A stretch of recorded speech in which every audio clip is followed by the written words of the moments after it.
Hello there, and welcome to episode 48 of my self-employment vlog. I hope you're all keeping very, very well. So, what's been happening this week? Well, it's been a pretty quiet week because obviously we're all in lockdown at the moment, so everyone is pretty much working from home where possible, and that's very much the case for myself. I've been teaching a lot online, which isn't really much different to what I was doing before the lockdown, to be honest. So I've got a good number of pupils now who are, enjoying their lessons and making very good progress. I've got a couple of new ones starting hopefully shortly as well. So that's going very well. It's been quite a creative week as well because I've been involved with a film scoring competition. Now, you may remember in a few episodes back, I was somewhat negative about competitions. And you might be thinking, oh, well, why have you entered this film competition then? To be honest with you, I haven't entered it to win. I actually entered it because I was given this link by a fellow composer, Phil Toms, and it's a really, really good incentive actually. And as a member, you get access to lots of video clips from all kinds of different types of sort of like films, animations that are free for you to add your own music to, almost like, for practice purposes in terms of, honing your skills as a film composer. And it's quite hard to find access to that kind of material.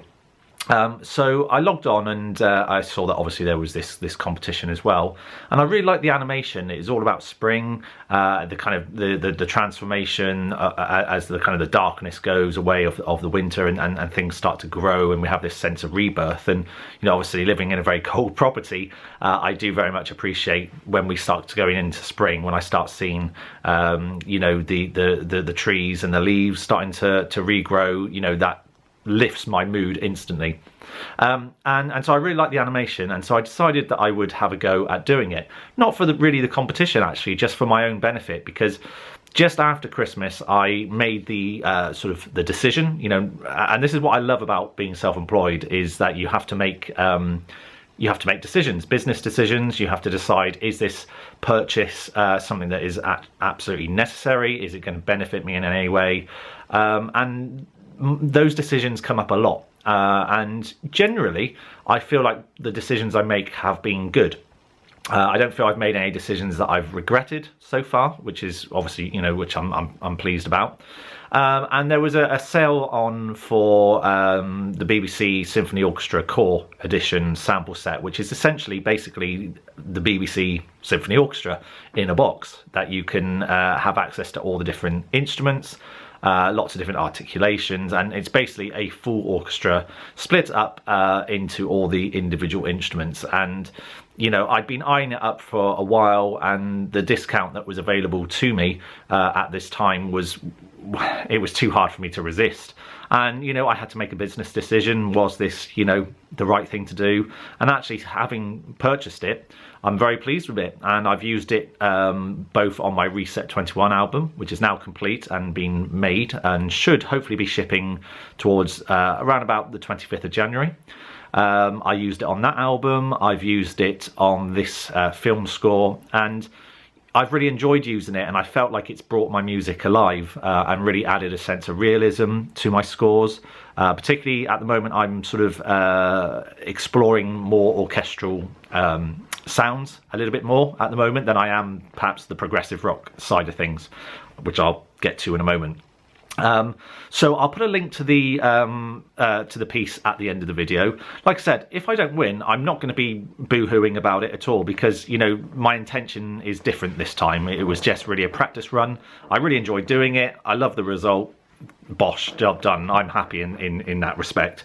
So anything extra will be a bonus, and I think that's the right way to look at it. So Reset 21, I just want to explain a little bit as well about something that's happening to me kind of creatively at the moment. I think for some years now I've been quite active in the Mike Oldfield community, which I love very much, and my music has been heavily influenced by his music. That's a fair thing to say. And that's great. I love his music, and it has seeped into my music also.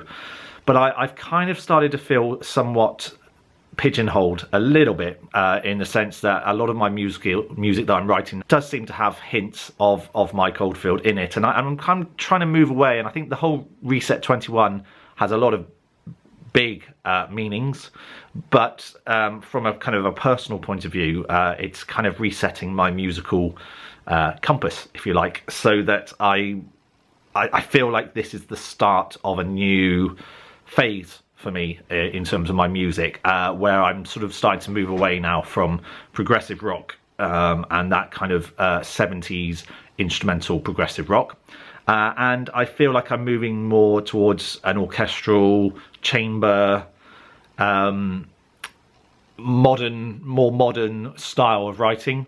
Particularly the minimalist composers who I've always had a very fond love for.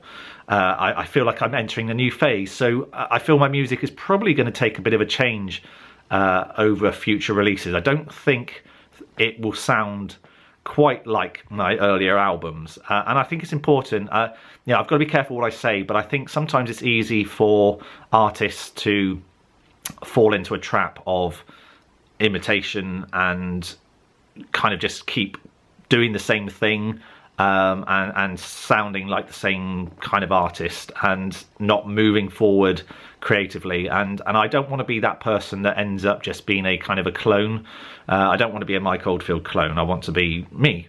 When I went and did my composition degree, it was about finding myself as a composer, and so I'm kind of going through that phase at the moment where I'm searching a little bit and exploring different things. Now, whether that means the music is going to be as accessible or as popular as the other stuff, I really couldn't say.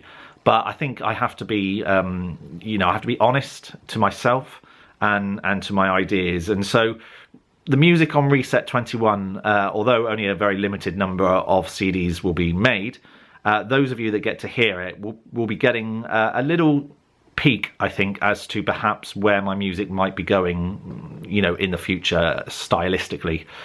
So yeah, so it's interesting. It's been quite a creative time, and I'm really proud of Reset 21. I think it's got some really great music, some really nice sound design on it, and lots of very strong ideas. I think it is an album that definitely benefits from hearing on headphones, because it's quite an immersive experience.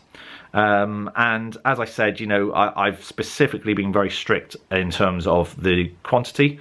Just 25 CDs. There's going to be no downloads. There's going to be no streaming. If all of the CDs get sold and then people say, "Oh, can I buy a copy?" there won't be any. Okay, so if you want to get a copy, you're going to have to get it before they sell out. And it's, just something I felt like I wanted to do. I wanted to kind of make a little bit of a point, really, that sometimes we can't always have what we want at the click of a button. Sometimes we have to take a chance and we have to invest and put our money where our mouth is. And this album separates the real fans for me. I think the people who have bought copies are people that I can see are willing to take that chance. They're willing to put their money where their mouth is and say, yeah, I believe in you. This is, we've not heard any of the music, but take my money. And I think that's quite a testament to the people who've supported me over the years. A little bit more positive this week. I feel like I'm coming out the other end and making good decisions and working forward. So that's it for this week. Not really much on the horizon, not much coming up. Fairly quiet week ahead, just continuing with my teaching. Yeah, so I hope you have a good week also, and I will check in with you next week. Take care. Bye.